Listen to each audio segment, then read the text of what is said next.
আমরা অনেক সময় মানুষের উপর নির্ভর করি, অথচ ভুলে যাই মানুষ তো নিজেই দুর্বল।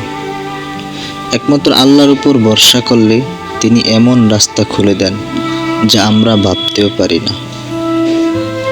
আল্লাহ তাআলা সূরা তালাকের ৩ নম্বর আয়াতে বলেন যে আল্লাহর উপর ভরসা করে আল্লাহ তার জন্য যথেষ্ট।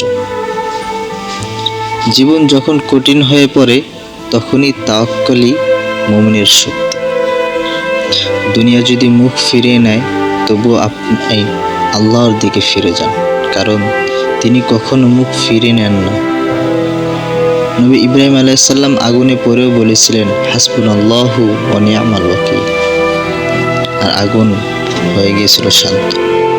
আপনি কি জানেন চিন্তা আর ভরসাহীনতা শয়তানের সবচেয়ে বড় অস্ত্র?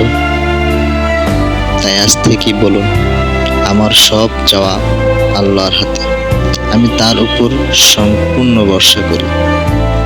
আর মনকে বলুন, আল্লাহ যদি আমার জন্য কিছু নির্ধারণ করেন তবে সেটাই আমার জন্য উত্তম।